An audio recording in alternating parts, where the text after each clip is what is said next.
Assalamualaikum warahmatullahi wabarakatuh. Apa kabar semuanya? Sehat walafiat? Baik, pertemuan kita pada hari ini yaitu membahas tentang iman kepada Allah Subhanahu wa ta'ala. Nah, sebelum kita mulai, kita buka pertemuan kita ini sama-sama dengan membaca basmalah. Bismillahirrahmanirrahim. Baik, pada kesempatan ini kita akan membicarakan iman kepada Allah Subhanahu wa ta'ala. Bagaimana kita terangkan sebelumnya bahwa rukun iman yang 6 itu menjadi pokok pembahasan dari akidah Islam, ya, dari akidah Islam, yaitu arkanul iman, iman kepada Allah, iman kepada malaikat Allah, iman kepada kitab Allah, iman kepada Rasul Allah, iman kepada hari akhirat, dan iman kepada qada dan qadar. Baik, pada kesempatan ini kita bicara tentang iman kepada Allah. Nah, sebelum kita bicara lebih lanjut berkaitan dengan iman kepada Allah, kita pahami dulu apa itu yang dikatakan iman. Ya, iman dari segi bahasa bisa diartikan dengan percaya, bisa diartikan dengan yakin. Ya, percaya, kalau iman kepada Allah berarti percaya kepada keberadaan Allah. Ya. Nah, kemudian kalau dilihat dari segi bahasa juga, kata iman ini kan berhubungan dengan kata aman. Jadi iman itu ada kaitan dengan aman. Jadi orang yang beriman akan hidupnya selalu aman dan selalu membawa rasa aman di mana mereka berada. Kemudian juga kalau dilihat dari segi akar kata, iman itu ada hubungan dengan kata aman dan kata amanah. Nah, oleh karena itu orang yang beriman seharusnya adalah orangnya amanah, orang yang bisa dipercayai, orang yang jujur. Baik, itu kalau ditilik dari segi bahasa, ya. Nah, secara istilah, ya, secara istilah paling tidak kita dapat memahami pengertian iman itu adalah at-tasdiqu bil qalbi wa qaulun bil lisani wa amalun bil arkani. Ya, iman itu adalah membenarkan dengan hati, lalu diikrarkan dengan lisan, dengan lidah, lalu dibuktikan dengan amal perbuatan. Nah, kemudian ketika kita bicara iman kepada Allah, berarti kan kita membenarkan adanya Allah, mengikrarkan atas keimanan kita kepada Allah itu kan, dan kita buktikan bahwa kita percaya kepada Allah, dibuktikan kita patuh, kita taat, menjalankan apa yang diperintahkan oleh Allah dan menjauhi apa yang dilarang oleh Allah. Nah, kemudian itu dapat dikatakan iman itu sempurna kalau ada 3 hal itu: membenarkan dengan hati, mengikrarkan dengan lidah, kemudian membuktikan dengan amal perbuatan. Baik, selanjutnya kalau kita bicara iman kepada Allah. Nah, untuk lebih luas lagi, iman kepada Allah itu dapat dipahami, pertama, kita mengenal Allah. Kita meyakini adanya Allah. Kita mencintai Allah, kita merindui Allah, kita taat dan patuh kepada Allah, kita merasa malu terhadap Allah, dan kita berserah diri kepada Allah Subhanahu wa ta'ala. Ya, Itu paling tidak kalau kita betul-betul beriman kepada Allah, tentu kita mengenal Allah. Bagaimana cara kita mengenal Allah? Ya, tanpa mengenal Allah kan tentu kita tidak dapat beriman dengan sebaik-baiknya. Oleh sebab itu perlu kita mengenal Allah. Setelah kita mengenal Allah, baru kita meyakini, kita yakin akan keberadaan Allah. Ya, kemudian kita mencintai Allah, kita merindui Allah, kita taat, kita patuh, kita malu kalau kita tidak melaksanakan perintah, malu kalau kita melakukan yang dilarang, dan bahkan orang yang beriman kepada Allah selalu berserah diri, ya, bertawakal kepada Allah Subhanahu wa Ta'ala. Baik, seperti yang dikatakan tadi, bahwa iman kepada Allah itu dimulai dengan mengenal Allah. Nah, ada ungkapan yang pernah didengar, awaludin ma'rifatullah. Awal agama itu adalah mengenal Allah, mengetahui Allah. Lalu bagaimana mengetahui Allah? Kalau kita lihat di dalam Al-Quran, surat Muhammad itu juga ada mengatakan semacam perintah untuk mengetahui, untuk mengenal Allah. Fa'lam annahu la ilaha illallah. Fa'lam, ilmuilah, ketahuilah, ya, bahwa sesungguhnya tidak ada Tuhan melainkan Allah. Nah, sekarang bagaimana cara kita mengenal Allah? Bagaimana cara kita mengenal Allah Subhanahu wa Ta'ala? Mengenal itu penting, ya.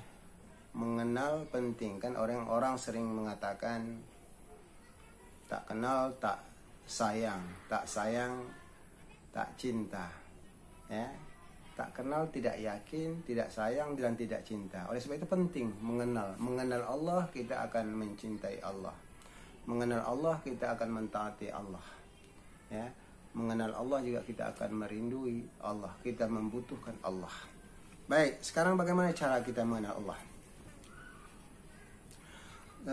Menurut Said Sabiq, dalam bukunya Akidah Islam, pola hidup manusia beriman.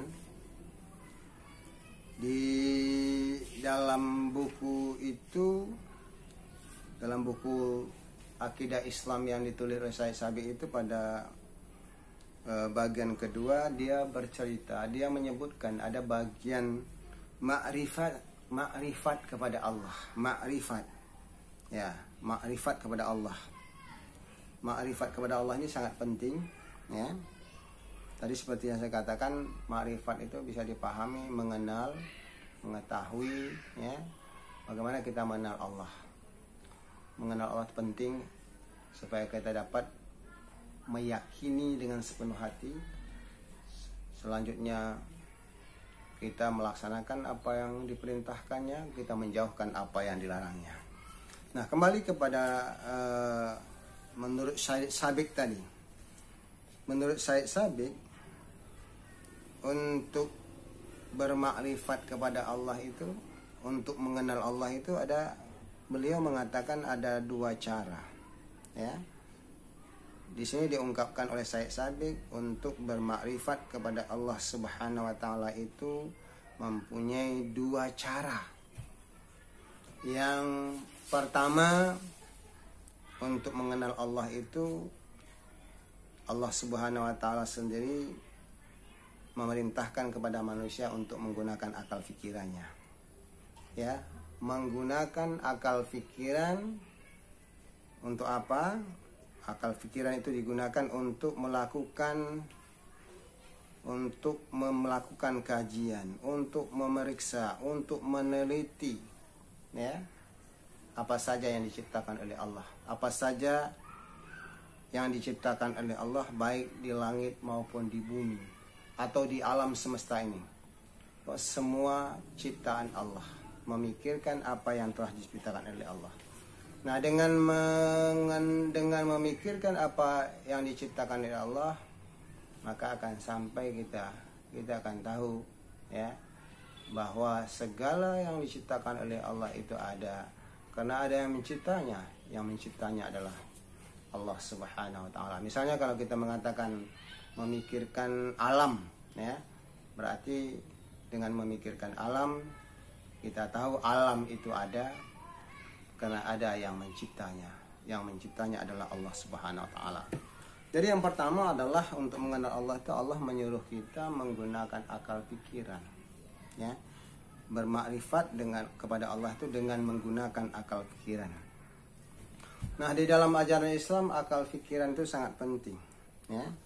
Sangat penting digunakan untuk memikirkan apa saja yang diciptakan oleh Allah Subhanahu wa taala. Misalnya kalau kita perhatikan di dalam Al-Qur'an surat Yunus ayat 101, Allah berfirman, a'udzubillahi minasyaitonir rajim, bismillahirrahmanirrahim. Qulin zuru madza fis samawati wal ard. Katakanlah, periksakanlah, pikirkanlah, perhatikanlah olehmu semua apa-apa yang ada di langit, apa saja yang ada di bumi. Juga pada ayat yang lain juga Allah juga menggunakan kita untuk berfikir, menggunakan akal pikiran. Seperti yang disebutkan dalam surat Saba ayat 46. Allah berfirman, a'udzubillahi minasyaitonir rajim, bismillahirrahmanirrahim. Qul innama a'izukum biwahidatin an taqumu lillahi masna wa furada summa tatafakkaru.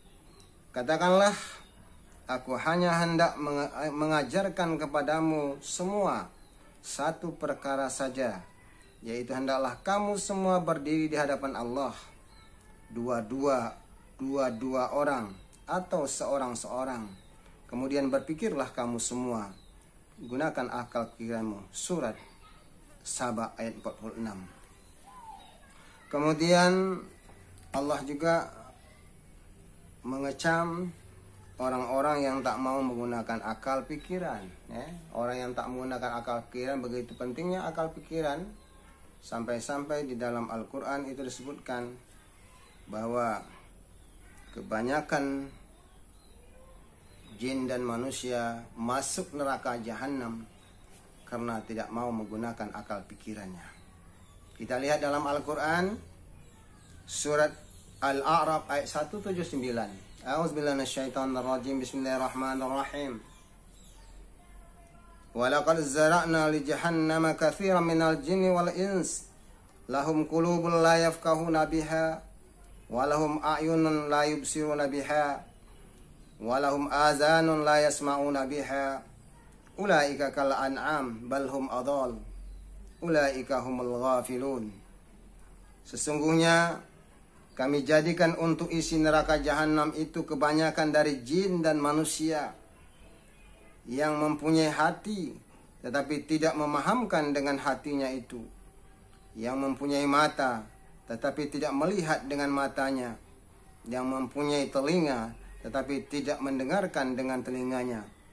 Orang seperti itu sama dengan binatang ternak, bahkan lebih sesat. Itulah orang-orang yang lalai dari kebenaran. Al-Quran surat 179. Ini menunjukkan betapa pentingnya Allah mengajak manusia untuk menggunakan akal pikiran dalam memikirkan apa saja yang telah diciptakan oleh Allah Subhanahu wa taala. Oleh karena itu Allah Subhanahu wa taala juga melarang kita untuk taklid begitu saja, ya, menurut tanpa tahu argumentasi dan alasannya. Nah, itu penting, ya, bahwa menggunakan akal itu menunjukkan sangat penting. Maka dilarang kita taklid. Taklid itu adalah penutup akal pikiran. Seperti yang kita lihat di dalam Al-Quran, larangan orang manusia itu bertaklid. Perhatikan di dalam Al-Quran surah Az-Zumar ayat 17 dan 18. A'udzubillahi minasyaitonir rajim, bismillahirrahmanirrahim. Fabashshir ibad allazina yastami'una al-qawla wa yattabi'una ahsanuhu ulaika allazina hadahumullah wa ulaika humul ulul albab. Maka beri kabar gembiralah kepada hamba-hambaku yang mendengarkan ucapan, lalu mengikuti mana-mana yang terbaik dari ucapan itu. Mereka itulah orang-orang yang memperoleh petunjuk Allah, dan mereka itu pula lah orang-orang yang mempunyai akal pikiran. Baik, itu menunjukkan penting kita menggunakan akal. Kita dilarang bertaklid, ya. Kalau kita mengikuti sesuatu, kita tahu argumentasinya, kita tahu alasannya. Jangan kita beralasan hanya sekedar mengikuti apa yang telah dilakukan oleh orang tua-tua kita tanpa tahu argumentasinya. Itu dilarang oleh Allah seperti yang disebutkan di dalam Al-Quran. Surat Al-Baqarah ayat 170. A'udzubillahi minasyaitonirrajim. Bismillahirrahmanirrahim. Wa idza qila lahum ittabi'u ma anzalallah qalu bal nattabi'u ma alfayna 'alaihi aba'ana awalau kana aba'uhum la ya'qiluna syai'an wa la yahtadun. Dan apabila dikatakan kepada mereka, ikutilah apa yang diturunkan oleh Allah, mereka lalu berkata, tidak, kita hanya mengikuti apa yang telah kita dapati dari ayah-ayah kita. Padahal ayah-ayah mereka itu tidak mengerti sekalipun, sedikit pun, dan tidak pula mengikuti petunjuk yang benar. Surat Al-Baqarah ayat 107. Baik. Di samping itu Allah juga menyebutkan bahwa bidang-bidang yang boleh dipikirkan, ya. Apa saja yang boleh dipikirkan, tidak semua persoalan harus bisa dipikirkan, ya, apalagi menyangkut dengan Tuhan, dengan Allah. Maka di dalam hadis Rasulullah SAW, ya, Rasulullah SAW bersabda, tafakkaru fi khalqillah wa la tafakkaru fillah fa innakum lan taqduru qadrahu. Berpikirlah kamu semua perihal makhluk Allah. Pikirkanlah olehmu semua apa yang diciptakan oleh Allah. Jangan kamu sekalian berpikir mengenai zat Allah, sebab sesungguhnya kamu semua sudah tentu tidak dapat mencapai keadaan hakikatnya. Kalau diperhatikan makna hadis ini, maka dapat dipahami yang boleh dipikirkan atau bidang-bidang yang boleh dipikirkan adalah segala ciptaan Allah. Yang boleh dipikirkan itu adalah makhluk Allah, tapi bukan zat Allah, bukan Allah itu sendiri, karena Allah itu bukan lapangan pikir manusia, karena Allah adalah zat yang menciptakan manusia. Kemudian kalau kita perhatikan lagi di dalam Al-Quran surah Al-Baqarah ayat 219 sampai 220, itu disebutkan, kadzalika yubayyinullahu lakumul ayati la'allakum tatafakkarun fid dunya wal akhirah. Demikianlah Allah menjelaskan ayat-ayatnya kepadamu semua agar supaya kamu suka berfikir tentang dunia dan akhirat. Surat Al-Baqarah ayat 219. Nah, kemudian kalau Allah Subhanahu wa taala menyuruh kita berfikir, yang kita fikir tadi adalah selain zat Allah. Artinya yang dipikir selain Allah. Yang boleh dipikir itu adalah selain Allah. Artinya segala makhluk Allah, segala ciptaan Allah, itu adalah lapangan, ladang untuk kita berfikir. Lalu apa tujuan kita berfikir? Tujuan kita pikir tentu saja tujuannya.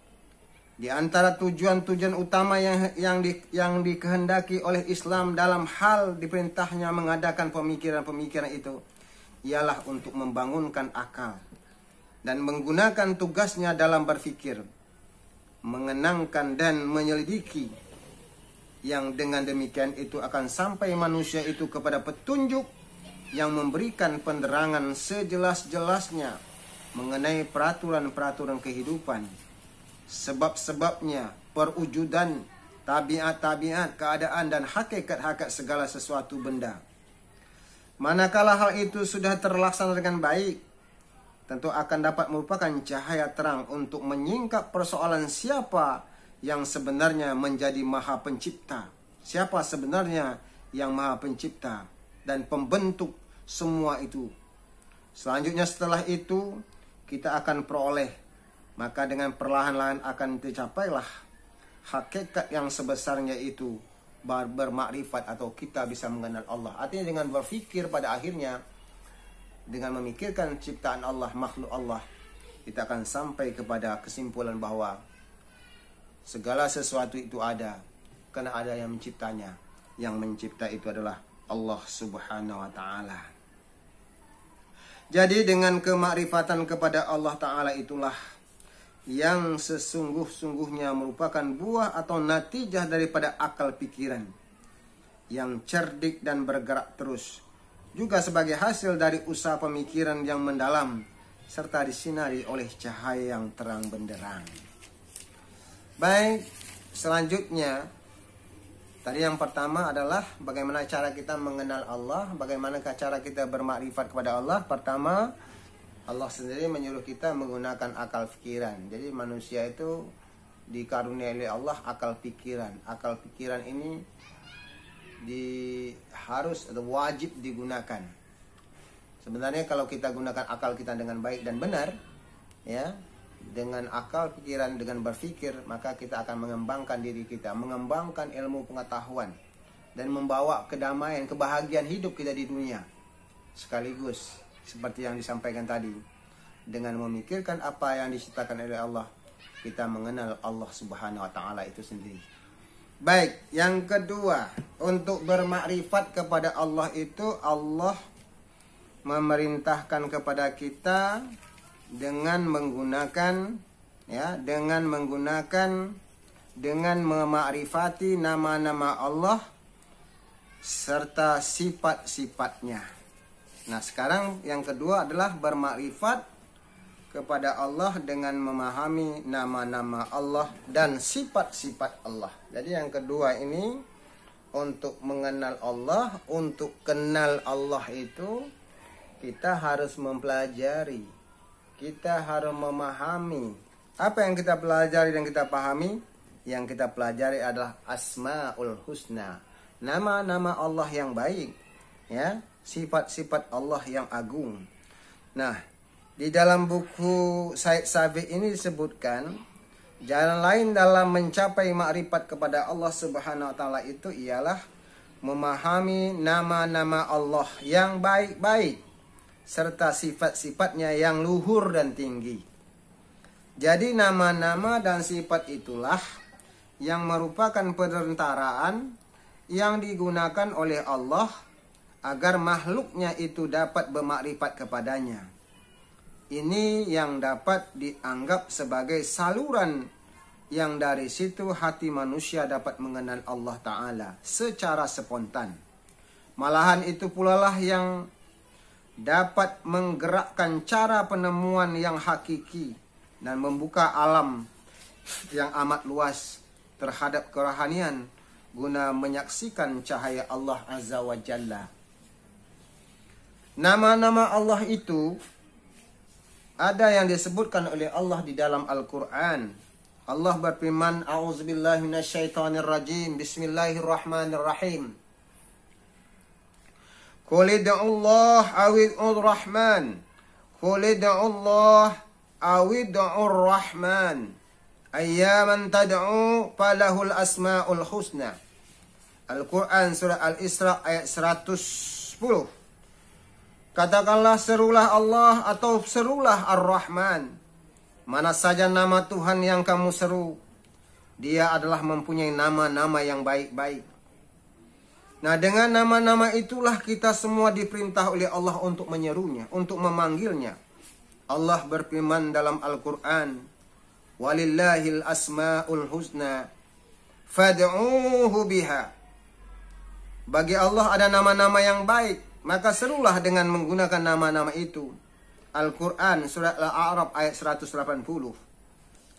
Adapun jumlah nama-nama Allah yang baik atau Asma'ul Husna itu ada 99 nama.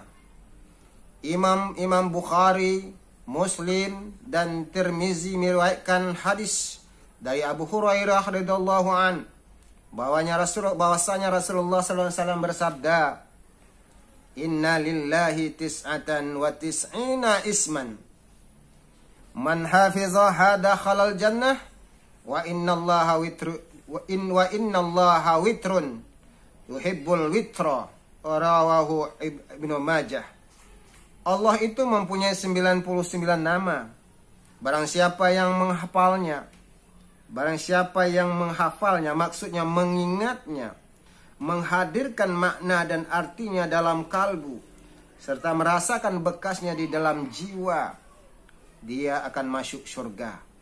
Sesungguhnya Allah itu maha ganjil, tidak genap, dan cinta sekali pada hal yang ganjil. Hadis riwayat Ibnu Majah. Imam Tirmizi memberikan tambahan dalam riwayatnya sebagai berikut. Nama-nama Allah itu disebutkan di dalam hadis. Wallahu allazi la ilaha illahu ar-Rahmanur Rahim, Al-Malikul Quddus, As-Salamu Al-Muhaiminu Al-Mu'minu Al-Muhaiminu Al-Azizu Al-Jabbaru Al-Mutakabbir Al-Khaliqu Al-Bari'ul Musawwiru Al-Ghaffaru Al-Qahharu Al-Wahhab Al-Razzaq Al-Fattah Al-Alimu Al-Qabid Al-Basit Al-Habid Al-Rafi' Al-Mu'izzu Al-Muzillu Al-Sami' Al-Basir Al-Hakam العدل اللطيف الخبير الحليم العظيم الغفور الشكور العلي الكبير الحافظ المقيت الحسيب الجليل الكريم الرقيب المجيب الواسع الحكيم الودود المجيد الباعث الشاهد الحق الوكيل القوي المتين الولي الحميد المحصي المبدئ المعيد المحيي المميت الحي القيوم الواجد المجيد الواحد الصمد القادر المقتدر المقدم المؤخر الأول الآخر الظاهر الباطن الوالي المتعالي البر التواب المنتقم العفو الرؤوف مالك الملك ذو الجلال والإكرام المقسط الجامع الغني المغني المانع الضار النافع النور الهادي البديع الباقي الوارث الرشيد الصبور jalla jalalah.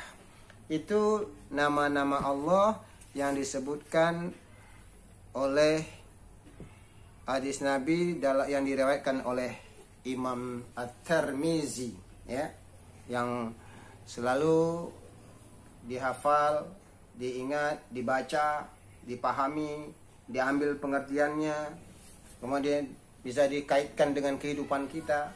Karena itu tadi Nabi telah mengatakan di dalam hadis yang Imam Tirmizi tadi yang diriwayatkan oleh Ibnu Majah, Inna lillahi tis'atan wa tis'ina isman. Sesungguhnya Allah itu memiliki nama-nama yang baik, ya. 99 nama. Man hafizaha, siapa yang menghafalnya, siapa yang mengingatnya, siapa yang menghadirkan di dalam hatinya, ya, dia akan masuk surga. Dakhalal jannah. Baik, itu cara bermakrifat kepada Allah. Jadi dengan mengenal Allah, kita akan semakin beriman kepada Allah Subhanahu wa ta'ala. Baik, ketika kita berbicara tentang iman kepada Allah, ya, maka dalam kesempatan ini kita tidak akan berbicara semua persoalan. Apakah berkaitan dengan Asmaul Husna, berkaitan dengan sifat-sifat Allah. Kita cuma hanya melihat ya beberapa segi yang berkaitan dengan konteks iman kepada Allah ini. Nah, biasanya kalau kita bicara iman kepada Allah, banyak hal yang bicara tentang zatnya, bicara tentang sifatnya, ya. Bicara tentang af'alnya. Nah, sekarang kita bicara tentang iman kepada Allah ini, kita fokuskan kepada wujud Allah, sifat-sifat Allah yang tadi termasuk dalam al-asmaul husna, juga yang kita bicarakan adalah keesaan Allah. Kita mulai dari wujud Allah, ya. Kita berbicara tentang wujud Allah. Iman kepada wujud Allah adalah suatu keniscayaan. Sekalipun demikian, wujud Allah Subhanahu wa taala itu merupakan sesuatu yang badihiyah. Wujud Allah itu merupakan suatu kebenaran yang perlu dalil pembuktian. Tetapi karena sudah sangat umum dan mendarah daging, maka kebenaran itu tidak perlu lagi pembuktian atau dalil. Namun menurut ajaran Islam, Islam telah memberikan 3 jalan pembuktian tentang keberadaan Allah Subhanahu wa taala itu. Atau untuk membuktikan adanya Allah itu dapat digunakan dengan 3 jalan, menggunakan dalil akli, dalil nakli, dan dalil fitrah.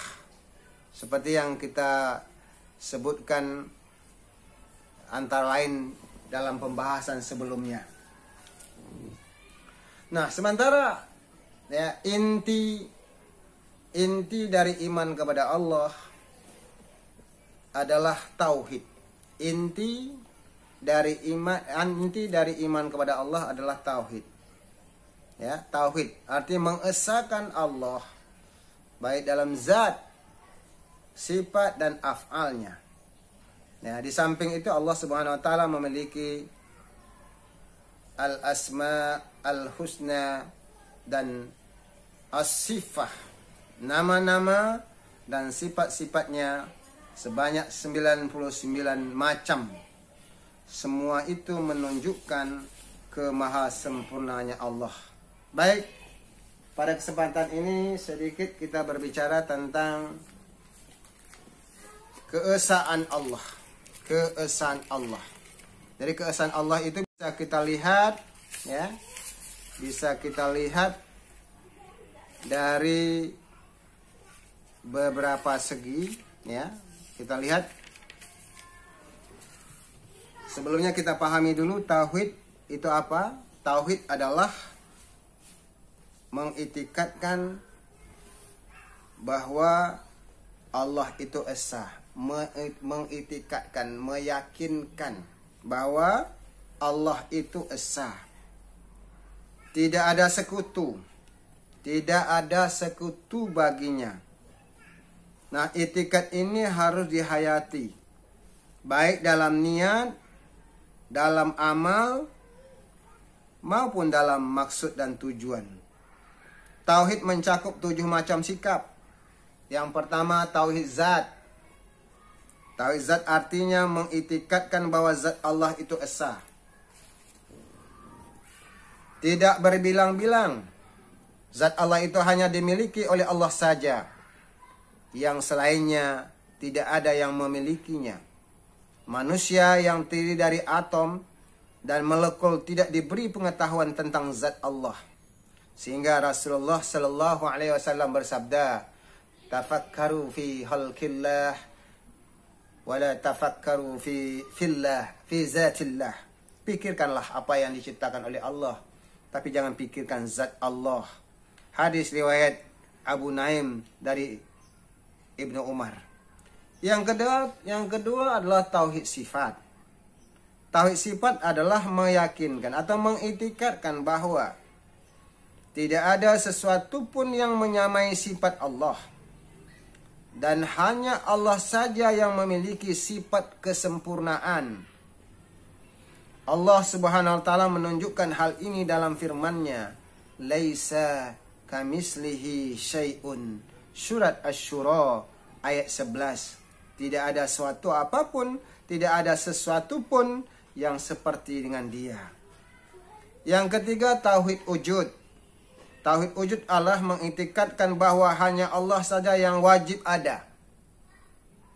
Adanya Allah tidak membutuhkan kepada yang mengadakan. Ini disebut oleh Allah di dalam Al-Quran, huwal awwalu wal akhiru. Dialah yang awal, dialah yang akhir. Surah Al-Hadid ayat 3. Berarti hanya dialah yang abadi. Yang selain Allah disebut mungkin ada. Yaitu adanya mengandung sifat tidak ada. Atau adanya itu berhajat kepada yang mengadakan. Yang keempat, tauhid af'al. Tauhid af'al adalah mengiktikadkan atau meyakinkan bahwa Allah sendiri yang mencipta dan yang memelihara alam semesta ini. Allah berfirman dalam Al-Quran, faqaddarahu taqdira. Surah Al-Furqan ayat 2. Dialah yang menetapkan ukuran serapi-rapinya. Di ayat yang lain juga Allah mengatakan, wallahu yuqaddirul laila wan nahar. Dia pula yang menetapkan ukuran siang dan malam. Surah Al-Muzammil ayat 20. Atas kehendaknya pula lah sesuatu itu hidup dan mati, kemuliaan dan kehinaan, serta kelapangan dan kesempitan rezeki. Dalam Al-Quran surat Ali Imran ayat 26-27. Allah sendiri yang menetapkan apa yang akan terjadi dan apa yang tidak akan terjadi. At-Taubah ayat 51. Dia pula lah yang memegang rahasia kapan saja kehancuran alam semesta akan tiba.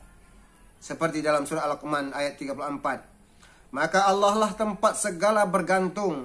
Surat Al-Ikhlas ayat 2. Dan kepadanya lah tempat menyerahkan segala urusan. Surah Al-Anfal ayat 44. Baik, berikutnya tauhid ibadah. Tauhid ibadah adalah mengiktikadkan bahwa hanya Allah saja yang berhak dipuja dan dipuji. Quran surat Al-Fatihah ayat 2. Memuja dan memuji selain Allah serta sikap ingin dipuji maupun dipuja, baik yang terang-terangan maupun yang tersembunyi-sembunyi dalam hati, adalah bentuk perbuatan syirik.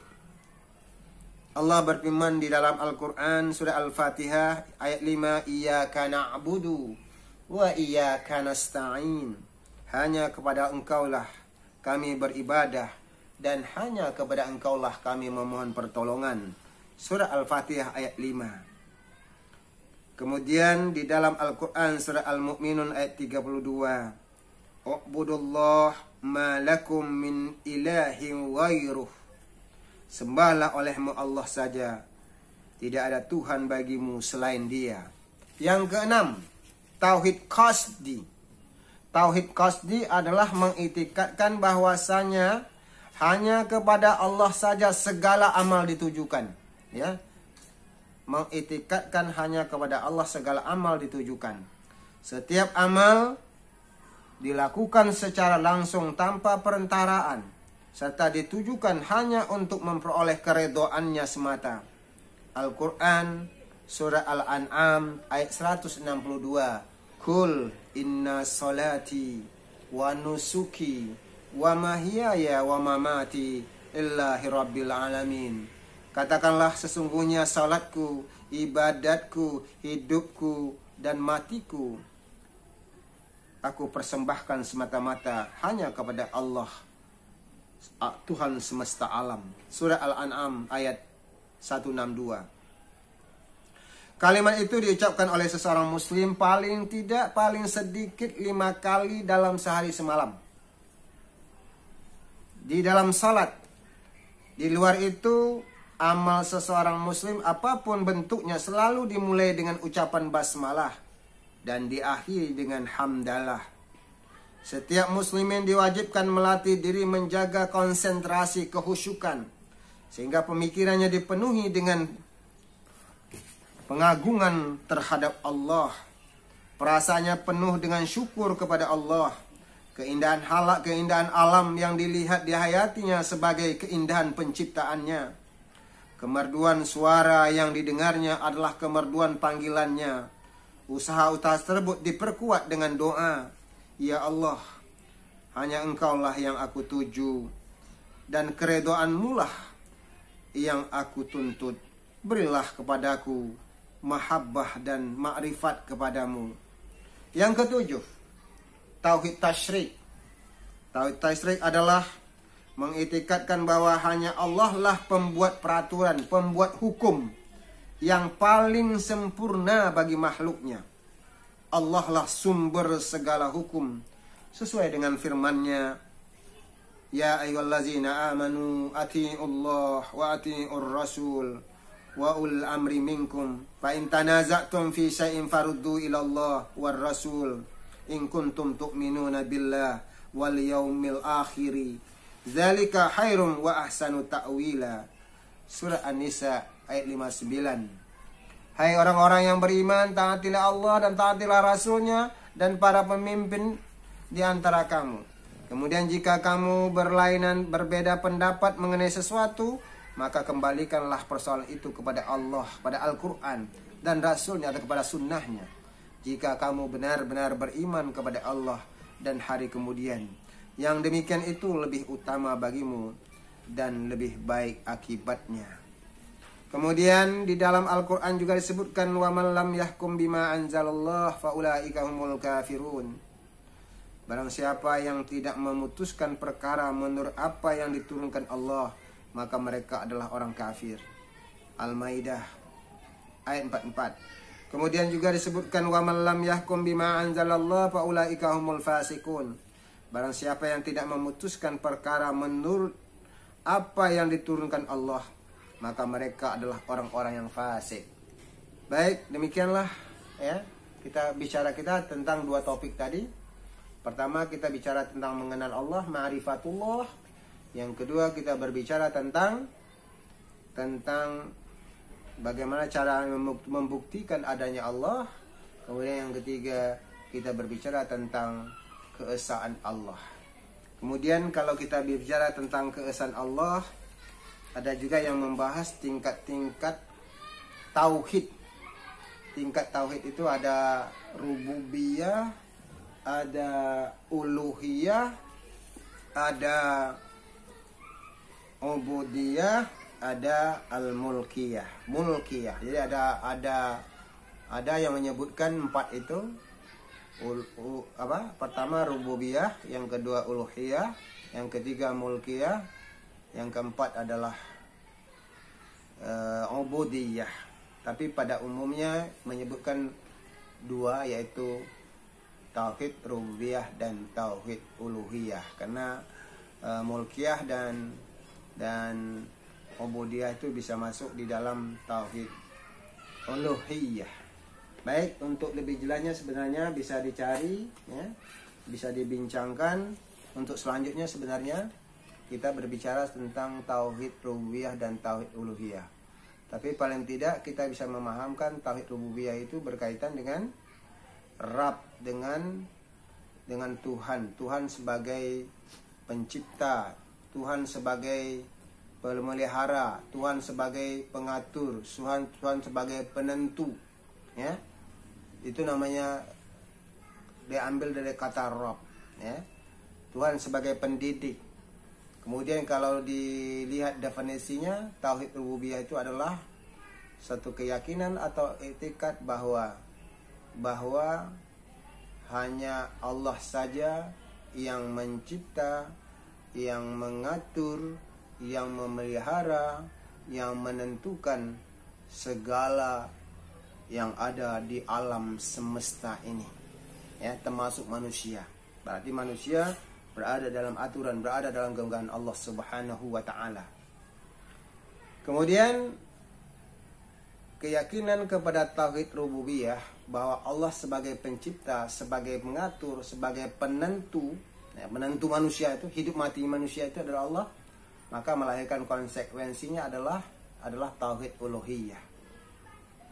Uluhiyah itu berkaitan dengan bahwa Allah yang pantas disembah, Allah pantas ditaati, Allah pantas dipuji. Karena itu bisa dikaitkan dengan pernyataan Al-Quran, iyyaka na'budu wa iyyaka nasta'in. Hanya kepada Engkau kami menyembah dan hanya kepada Engkau kami bertolak. Jadi tauhid uluhiyah itu adalah keyakinan bahwa hanya Allah saja yang berhak disembah dan dimohon pertolongan. Hanya Allah, tidak pada yang lain. Hanya Allah saja yang berhak disembah, ya, dipuja, dipuji, dan di tempat kita mohon pertolongan. Itulah kalimat iyyaka na'budu wa iyyaka nasta'in. Demikianlah perkuliahan kita pada sore hari ini. Demikianlah perkuliahan kita hari ini, ya, yang bisa kita perbincangkan. Meskipun tidak bisa membahas semuanya, tapi yang pokok-pokok. Yang pertama yang berkaitan dengan ma'rifatullah, yang kedua berkaitan dengan wujud Allah, dan yang terakhir berkaitan dengan tauhid, ya, tauhid kepada Allah Subhanahu wa taala. Demikian, mari kita tutup pertemuan kita dengan membaca hamdalah alhamdulillahi rabbil alamin. Semoga ada manfaatnya.